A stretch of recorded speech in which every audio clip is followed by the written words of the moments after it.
topic today is for dungeon masters, or actually any role-playing game would do, and it's how to make your big bad guy stay in the fight and make them actually difficult. And I'm going to speak specifically to 5th edition Dungeons & Dragons. So first off, one thing to make your guy tougher would be to raise the armor class. But I don't do that because I like my players to feel like something's happening and like they can actually make some progress. So if their armor class, say, is 30 and someone that has plus 12 to hit now needs an 18 to hit them, it's pretty depressing. They're rolling that, their turn's just over. Oh, look, I did nothing. It's much better to do my first suggestion, which is make them have a ton of hit points. And at first, once you start doing this, once you start breaking the game mechanics and not even using the things that are in the various manuals, your players are going to be like, "Well, what's going on?" And I don't know about my groups accept my mantle as the game referee pretty easily. Like, hey, I'm making this whole thing up. I can put in whatever I want. And my typical response is, would you like me to make it easier? And most of the time, people will not, they will not back down on that count. They won't be like, yeah, make it easier. I'm like, this is how hard it is. Maybe you should think of a different strategy or role play your way around it. And so yeah, number one, give them big hit point totals. And by the way, for me, that's way more than anything that's in the books, like 500, 600. The most hit points I gave something was 8,888. And we're going to talk about that later. And it was a lot. But if you give them a low armor class and it feels like the characters are really making some progress, it gives them a sense like they can show off their stuff. They can show off all that damage output. And your guy's still going to last 10 rounds. Now, I had a group recently in an epic fantasy game of mine, and their damage output was, for the 4 of them, plus a couple NPCs, was, at 10th level, was like 200 to 300 points a round. And with this one character, they were actually pushing 400 hit points a round of damage. So if it was just one guy and he had 600 hit points, he wasn't going to last. And if they got the drop on him and he was low in the initiative order and they went bam, bam, bam, bam, bam, and then he went, and then they went bam, bam, bam, bam, bam, they would melt the face off of an 800 hit point bad guy, especially if they were allowed to concentrate fire. So that's the second thing. Don't let them concentrate fire on your big bad guy. First off, as a subheading of that, make sure there's any other targets at all. Minions and flunkies and acolytes and skeletons and undead things. Just have other things to be hit. And then the other thing is, a little cold, is have other things in the fight that are a danger. So that's item 2. Get things on the field that can't be ignored. They do something like they are dispelling spells, they're countering spells, counter spells like real obnoxious. I wouldn't recommend using any counter spells as DM, or limiting it to very little, or creating your own type of counter spell that allows like a contest with the character. Don't just shut them down for no reason. Like, oh, yeah, your spell for the turn is gone. Countered it. And so you want your players to always feel like they're making some headway and they're doing something. And then the third type is things that just can't be ignored en masse, like archers, like 20 archers just raining down those arrows. But that mid-level support guy, that's a big deal. One that I use is called an enlightened archer. And basically if they hit you with their arrow, and they have 4 shots a turn, but if they hit you, it peels off the highest level spell. And that I don't have a roll for, because obviously they're rolling to hit. But, you know, a secondary roll couldn't hurt. You always got to give your players feeling like their characters are being given a chance. They always have a chance to be the hero, to resist it, to overcome it, to deflect it, something like that. And then now we're into specialty ways of keeping that big boss in the fight. One, which I've only used once, was to simply create a rule, I think it was called Higher Fate or something like that, where they literally just couldn't be killed until 10 rounds had gone by. And in a case like that, I simply allowed the players to do like an Arcana check to be able to know that this person had that power. So going in, again, there's not that sense of futility, like, oh, well, you just can't do anything. And so, and they put them in a force cage. And like, I was like, oh, and I couldn't think of a way around it. And of course, your players get higher level. Once they hit 10th level, they're starting to teleport around. They have like resurrection magic. They have all this stuff. And I got to tell you guys, for 5th edition, the standard, especially if you use published modules, is easy mode. It's like you open a video game, what mode do you want it to be on? Easy. And everything's just a pushover. It's so bad. And of course, it's designed that way because they want new players to have a good time, to feel like they're making progress, and definitely you don't want new players to get just absolutely manhandled by some encounter. It's very depressing, makes people want to quit. But if you have a group of players and it's session 0, you talk to them about what's the difficulty level. And I usually say, okay, here's the different difficulty levels you can have. And so the one up from easy, hard, is double. You take the published module, you double everything, you add +2 to all the DCs, and you just do it like that. And of course, if you're making your own stuff, or even doing that, you have to have the experience points. Otherwise, you get what I call acceleration, XP acceleration, where they just like, they're killing it, but they're getting the full XP, so they just level, and they level up too fast, and it builds on itself. And pretty soon, you have the same problem, is they're too powerful for any written encounter. And of course, the real problem is, don't do that. Don't budget your encounters. But the trick is, it can't be where they go into these homebrew encounters of yours, and then all of a sudden, halfway through, you kind of start pulling your punches, and if they sense that, which they likely will, then it deflates that sense of economy. But if you say, hey, this is not hard, it's difficult, nightmare level, ultra nightmare, 16 times, so instead of 4 goblins, it's 64 goblins. And there are players who are up for that. Oh man. And in fact, that's the old Gygaxian 80s modules, it was like, there was a room with 32 trolls in it. There was a war band of 120 mercenaries or gnolls or whatever. And it was more of a role-playing game. You had to really think your way around that. You had to have area of effect spells, cloud kill, which you just roll out and just murder everybody. Oh my gosh. So, all right. So keeping your big guy in the fight. The other thing is damage suppression, which is my name for something that reduces a percentage of the damage. So like a barbarian's thing, I don't know what it's called, like it halves all damage. And if you're going to do that, definitely do like a way around it. Like they can, through trial and error, it's like, oh, as your acid spray hits them, you can tell that, overcomes whatever it is. Regeneration, you got to ramp up regeneration. Like the trolls or whatever that are like, oh, they regain 10 hit points around. Unless you're playing a low-level sort of survival type game, that's nothing. Have something that goes up half its hit points. Like it has 80 hit points, it gets 40 of them back every turn. Now you're cooking. You can go one level up from that and have something that regenerates to full every single turn. You have to literally kill so let's say there's not a big boss, there's just 4 creatures like I just described. And they, how's my time? Oh, good. And they just go up to full every turn.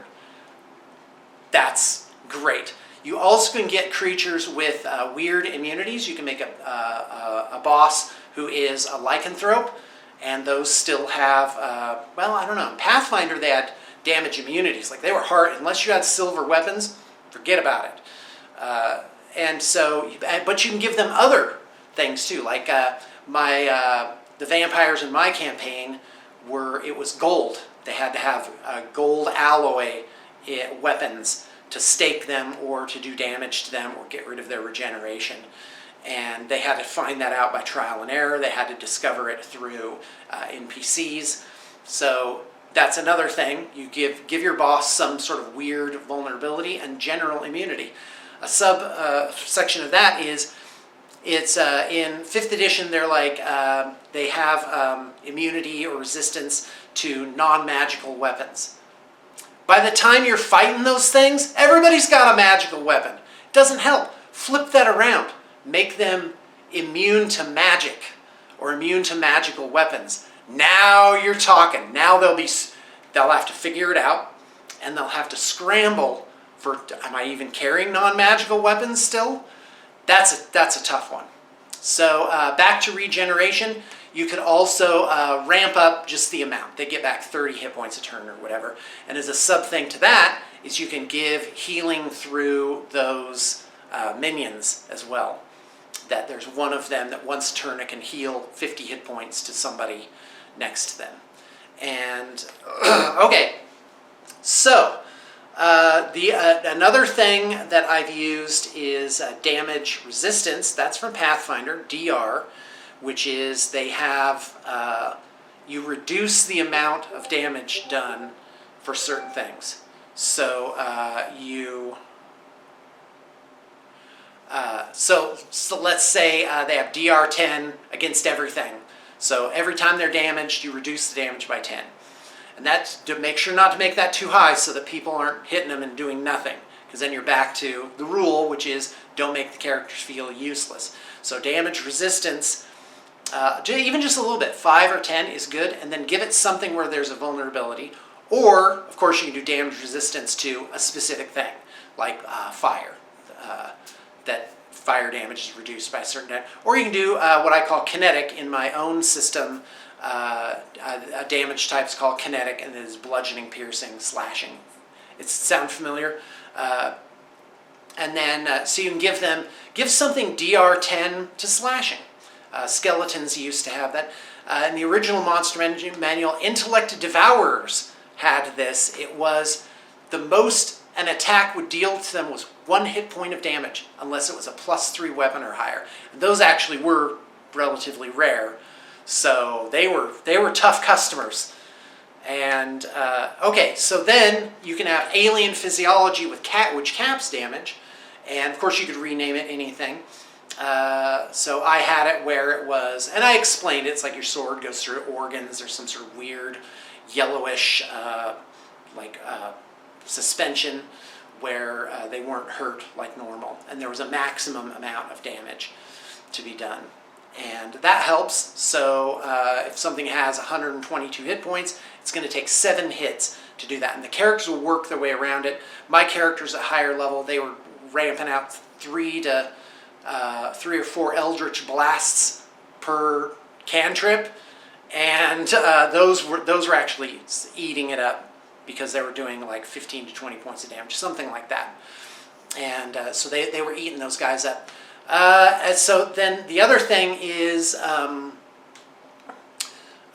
on, I had one last thing. Oh my gosh.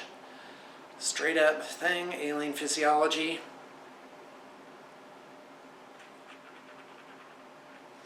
Yeah, can't think of it. Well, that's plenty. I also recommend keep those armor classes low. Like if your guys have +8 or +10 to hit, you can still have things with armor class 13 or 14. They're just hitting every time.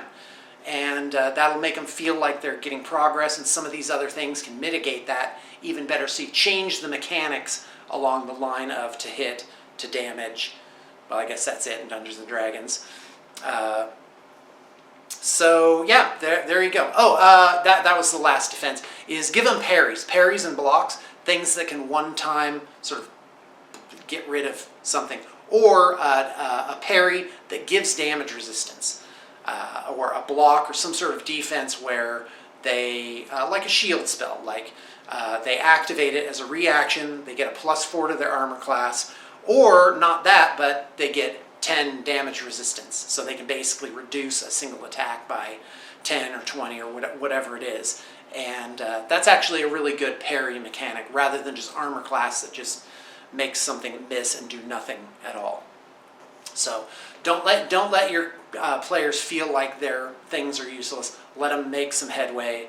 And yeah, okay, so now I want to talk about a couple things. This is from one of my recent over-the-top fantasy games, where I take old modules and I revamp them and expand them in a really wonderful way, which is, of course, how those old 70s and 80s modules were meant. You would read the introduction and it would say, hey, you, the Dungeon Master, have to expand this and add your own creativity, and that was like normal and expected. And I think it is today, too. So anyway, I was running Hall of the Fire Giant King, and that's where you meet the Drow for the first time. And in 1982, that was like, who are these guys? We don't even understand it. Like it was something new. So I wanted my players to still have that feeling. So I came up with the Star Elves, and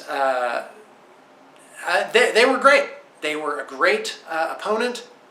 And basically how it goes is they come from a different Cthulhu-esque dimension where they inhabit a world that is that orbits not a star, but it's like this. It's an elder god. It's this mass of purpley tentacles, right? And that's the male entity in their society. That they're all female, and when they come to our world, they take the form of these beautiful elfin creatures. And so but their god, their elder god, has died. So they are basically scouting for new worlds to come to, and what it is they're doing. They have their own agenda, just like the Drow in the original module. So anyway, it doesn't matter what they're called or what they look like. It's the mechanics that are interesting. So what I did is I created a base. In fact, check the liner notes. I may just put this on a blog post and just paste in all my stats and things for them, and because these guys were insane.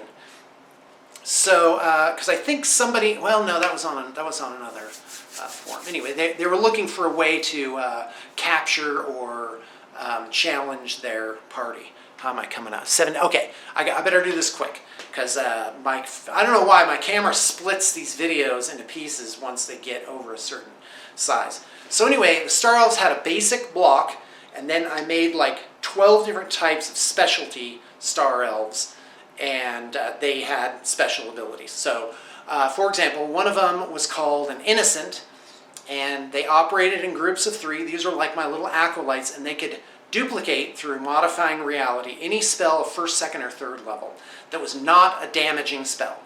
So that's good. They make great support characters. They're putting on haste. They're doing major image. They're doing all these different spells to kind of mess with the party and enhance their own guys. And I mean any spell from any list. Warlock, Sorcerer, Wizard, Cleric, Bard, you name it. And another one was called Babysitters, and these would they would reduce the area of effect. So within a 60-foot radius of them, if any area of effect came into that radius, it would reduce the area of effect to affect only one person, the closest to the caster. So they got rid of area spells. And boy, you had to deal with these guys. And they were immune to all damage except necrotic. And so yeah, the Star Elves have this alien physiology, and the characters learn it really fast. They kill when they see it's just these like white rubbery bones with yellow goo inside of them, and like eyeballs and weird organs come out of them. And so they're only taking desirable human form. And so anyway, another one was the Violator, which is a swordswoman. And these things are great. They had a lot of attacks. They'd usually be hasted, and they would just lay on the damage. But they also had the ability as a reaction to move 10 feet. If someone moves within 5 feet of them, before they do anything, as a reaction, they can move 10 feet. And it was an acrobatic teleportation. It couldn't be, it was works like a teleportation, but in the game world, it was just them flipping around and getting out of things or reforming up to 10 feet away. And so that made them very interesting, very challenging, because they could shift around. They were constantly giving, what's that called, flanking to other things. All right, well, I'm at 20 minutes. That's it. I'll talk to you about my biggest bad ever, who was insane, and maybe give some inspiration for you also, you other OPDMs. Okay, bye.